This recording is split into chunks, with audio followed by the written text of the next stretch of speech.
Exercise 8.2 example number 6 में given है in triangle A B C right angled at B A B equals to 5 centimetre and angle A C B equals to 30 degree determine the lengths of the sides B C and A C. Example number 6 में given है कि right angled at B, तो B पे हमें समकोण given है। तो सबसे पहले हम यहाँ पे एक ट्राइंगल बनाएंगे ए बी सी। तो यहाँ पे हमें बी पे क्या बनाना, राइट एंगल बनाना है। इसको मैं बी बोलूंगा और बी पे हमने यहाँ पे राइट एंगल बना दिया। इसका मतलब बी का एंगल कितना हो जाएगा, 90 डिग्री। उसके बाद हमें यहाँ पे इसको यहाँ से मिलाना है। इसको यहाँ पे ए लिखेंगे एंड इसको सी लिखेंगे। आप चाहे तो ए और सी को इंटरचेंज भी कर सकते हो। एंगल बी इक्वल्स टू हमें 90 डिग्री गिवन है, तो angle B equals to 90 degree. उसके बाद A B equals to 5 centimetre हमें गिवन है। Angle A C B equals to 30 degree. इसका मतलब यहाँ पे ये जो बीच में सी आ रहा है, तो इसका मतलब क्या होगा, एंगल सी कितना गिवन है हमें, 30 डिग्री गिवन है। Angle A C B equals to 30 degree, that is angle C equals to 30 degree. Angle C हमें कितना गिवन है, 30 डिग्री। उसके बाद में ए बी की वैल्यू मुझे गिवन है 5 सेंटीमीटर, तो ए बी को मैं यहाँ पे लिखूंगा 5 centimetre. B C and A C की हमें लेंथ फाइंड आउट करना, तो हमें फाइंड आउट यहाँ पे क्या करना है, B C and A C, B C and A C, B C की लेंथ फाइंड आउट करनी एंड ए सी की लेंथ फाइंड आउट करनी। एग्जाम्पल नंबर 6 में हमें डायग्राम ऑलरेडी गिवन था, बट हमने यहाँ पे इसका डायग्राम जो गिवन है वो नहीं लिया। हमें क्या करना है कि क्वेश्चन की हेल्प से हमें डायग्राम बनाना आना चाहिए। गिवन एग्जाम्पल की हेल्प से हमने ये डायग्राम बना लिया और यहाँ पे हमें क्या क्या फाइंड आउट करना, ए सी की वैल्यू फाइंड आउट करनी एंड बी सी की वैल्यू फाइंड आउट करनी। बी सी की वैल्यू फाइंड आउट करने के लिए सबसे पहले हमें यहाँ पे देखो क्या करना, हमें यहाँ पे बी सी की वैल्यू फाइंड आउट करनी है। ए बी हमें 5 सेंटीमीटर गिवन है एंड हमें बी सी की वैल्यू फाइंड आउट करनी है। एंगल हमें यहाँ पे 30 डिग्री गिवन है। इस एंगल के सामने की साइड को हम क्या बोलते हैं, परपेंडिकुलर, या फिर इसको हम लंब बोलते हैं, तो एल से रिप्रेजेंट करेंगे। 90 डिग्री के सामने की साइड को मैं हाइपोटेनियस या फिर इसको हम कर्ण बोलते हैं, तो के से रिप्रेजेंट करूंगा। बी सी यहाँ पे बेस होगा या फिर इसको हम आधार बोलते हैं, तो इसको मैं ए से रिप्रेजेंट करूंगा। बी सी की वैल्यू फाइंड आउट करने के लिए हमें A B and B C की हेल्प से हम वैल्यू फाइंड आउट करेंगे। अगर मैं यहाँ पे लिखता हूँ A B upon B C, या फिर आप इसको ऐसे लिख सकते हैं कि बी सी को मैं लिखूंगा यहाँ पे, उसके बाद में जो गिवन है मेरे पास उसको मैं लिखूंगा ए बी, तो B C upon A B. A B यहाँ पे परपेंडिकुलर है तो इसको लिखूंगा परपेंडिकुलर अपॉन बी सी। यहाँ पे बेस है तो perpendicular upon base. B C base है तो यहाँ पे लिखूंगा बेस अपॉन ए बी। यहाँ पे क्या, परपेंडिकुलर, तो बेस अपॉन परपेंडिकुलर या फिर perpendicular upon base. Perpendicular upon base क्या होता है, टेन थीटा, तो यहाँ पे लिखूंगा टेन और थीटा की वैल्यू यहाँ पे कितनी है, 30 degree, ten 30 degree. Base upon perpendicular क्या होता है, कोट थीटा, तो यहाँ पे लिखेंगे कोट 30, थीटा की वैल्यू यहाँ पे कितनी है, 30 डिग्री। पंडित बद्री प्रसाद हर हर बोले, या फिर आपको मैंने क्या बता रखा कि लाल बट्टा कक्का, लाल बट्टा कक्का से भी हम इसको फाइंड आउट कर सकते हैं। परपेंडिकुलर अपॉन हाइपोटेनियस आपको क्या बता रखा है, साइन थीटा। उसके बाद में बेस अपॉन हाइपोटेनियस क्या होता है, cos theta, and perpendicular upon base क्या होता है, tan theta. Base upon perpendicular क्या होता है, cot theta. Hypotenuse upon base होता है sec theta. Hypotenuse upon perpendicular को हम बोलते हैं cosec theta.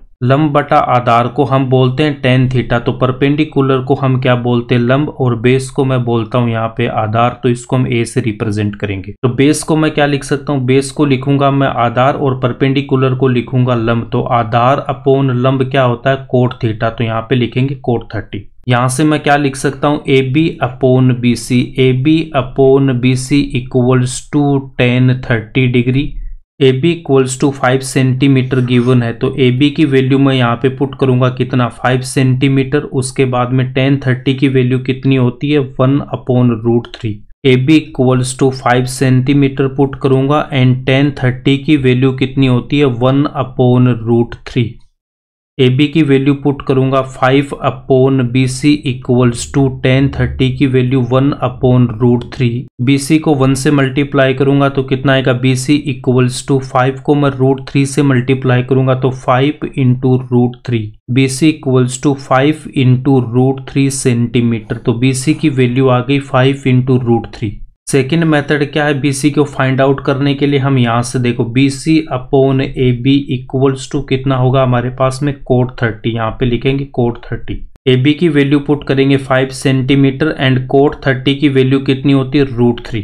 BC upon AB की वैल्यू पुट करूंगा 5 इक्वल्स टू कोट 30 की वैल्यू पुट करेंगे √3, तो BC इक्वल्स टू कितना आएगा, BC equals to 5 into √3, BC equals to 5 √3 centimetre. आप चाहें तो यहाँ से वैल्यू फाइंड आउट कर सकते हो या फिर यहाँ से फाइंड आउट कर सकते हो। BC की वैल्यू कितनी आएगी, सेम ही आएगी। इसके बाद हम AC की वैल्यू फाइंड आउट करेंगे, ठीक है। इसके बाद हमें AC की वैल्यू फाइंड आउट करना है। इस ट्राइंगल को हम यहाँ पे देखो फिर से ड्रॉ कर लेते, तो हमारे पास में गिवन क्या था कि एक हमें राइट एंगल ट्राइंगल गिवन है, B पे हमारे पास कितना 90 डिग्री का एंगल है। यहाँ पे हमने A लिखा, यहाँ पे C, A को मैं C से मिलाऊंगा। AB equals to 5 centimetre given है एंड एंगल जो C है वो हमें 30 डिग्री गिवन है। AC की वैल्यू हमें यहाँ पे फाइंड आउट करनी है, तो AC की वैल्यू फाइंड आउट करने के लिए यहाँ पे देखो ये जो 30 डिग्री इसके सामने क्या होता है, परपेंडिकुलर या फिर लंब। 90 डिग्री के सामने हाइपोटेनियस या फिर कर्ण, और ये BC क्या होगा, बेस या फिर इसको आधार बोलेंगे, तो A से रिप्रेजेंट करेंगे। AC की वैल्यू फाइंड आउट करने के लिए दो मेथड है, तो फर्स्ट मेथड यहाँ पे हम क्या करेंगे, देखो फर्स्ट मेथड में सबसे पहले हमें देखो AC की वैल्यू फाइंड आउट करनी है। AC हमने लिखा, उसके बाद में हमें AB की वैल्यू गिवन है, तो इसके डिनोमिनेटर में क्या लिखूंगा, AB लिखूंगा। या फिर इसको हम क्या लिख सकते हैं, सबसे पहले मैंने यहाँ पे लिखा AB, उसके बाद हमें जो फाइंड आउट करना, AC हमें फाइंड आउट करना, तो AB अपॉन AC लिखूंगा। AC यहाँ पे हाइपोटेनियस है, तो AC को लिखा हाइपोटेनियस अपॉन AB, यहाँ पे क्या परपेंडिकुलर, तो hypotenuse upon perpendicular.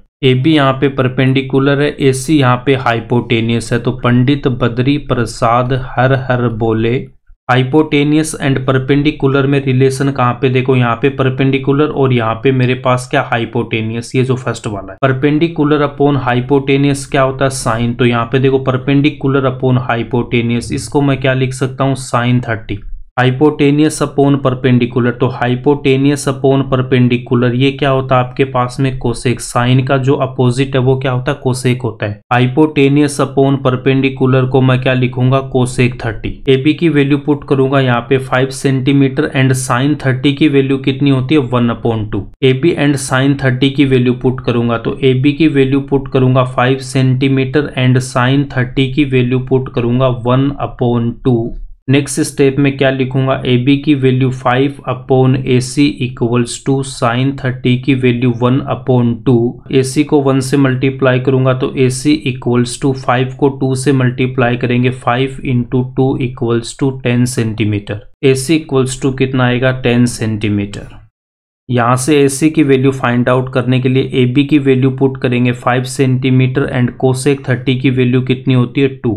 AC upon AB की वैल्यू पुट करूंगा 5 इक्वल्स टू कोसेक 30 की वैल्यू पुट करेंगे 2। AC इक्वल्स टू कितना आएगा, 5 into 2 equals to 10 centimetre. AC की वैल्यू हमने फाइंड आउट कर ली, कितनी आ रही है, 10 सेंटीमीटर आ रही है। AC की वैल्यू फाइंड आउट करने के लिए फर्स्ट मेथड तो हमारे पास ये, तो सेकंड मेथड में हम क्या करेंगे, देखो सेकंड मेथड में BC की वैल्यू हमने ऑलरेडी फाइंड आउट कर रखी, तो BC की वैल्यू कितनी है, 5√3। तो यहाँ पे लिखूंगा BC की वैल्यू कितनी, 5√3 सेंटीमीटर। AB की वैल्यू हमें गिवन है कितनी, 5 सेंटीमीटर, और एंगल B हमें गिवन है 90 डिग्री। राइट एंगल ABC में हम पाइथागोरस का यूज करके यहाँ पे AC की वैल्यू फाइंड आउट कर सकते हैं। AC की वैल्यू फाइंड आउट करने के लिए पाइथागोरस का यूज करेंगे, तो पाइथागोरस थ्योरम में आपको क्या बता रखा कि हाइपोटेनियस का स्क्वायर इक्वल्स टू बेस का स्क्वायर प्लस परपेंडिकुलर का स्क्वायर। एंगल C हमें 30 डिग्री गिवन है, तो 90 के सामने क्या हो जाएगा, हाइपोटेनियस, और इस 30 के सामने कितना होगा, परपेंडिकुलर, और BC यहाँ पे कितना होगा, बेस होगा। हाइपोटेनियस हमारे पास AC है, तो AC का स्क्वायर इक्वल्स टू, उसके बाद में बेस यहाँ पे कितना मेरे पास BC, तो BC का स्क्वायर प्लस AB यहाँ पे परपेंडिकुलर है, तो AB का होल स्क्वायर।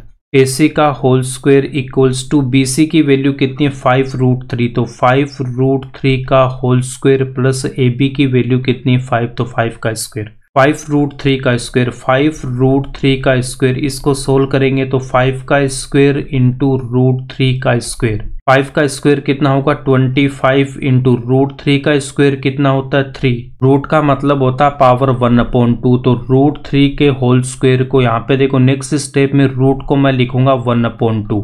पावर यहाँ पे मल्टीप्लाई होगी, तो यहाँ पे 1/2 को मैं 2 से मल्टीप्लाई करूंगा, 2 से 2 कैंसिल आउट होगा, 3 की पावर 1, इसका मतलब कितना आएगा 3। √3 का स्क्वायर कितना होगा 3, तो यहाँ पे हमने देखो √3 के स्क्वायर को लिखा 3, उसके बाद 25 को जब मैं 3 से मल्टीप्लाई करूंगा तो कितना आएगा 75। AC का होल स्क्वायर इक्वल्स टू, और यहाँ पे 5√3, इसको मैं क्या लिखूंगा 75 प्लस 5 का स्क्वायर कितना होगा 25। AC का स्क्वायर इक्वल्स टू 75 प्लस 25 कितना होगा 100। AC की वैल्यू फाइंड आउट करने के लिए 100 पे रूट आएगा, तो √100 की वैल्यू कितनी हो जाएगी 10, तो यहाँ से AC की वैल्यू कितनी आएगी आपके पास 10 सेंटीमीटर।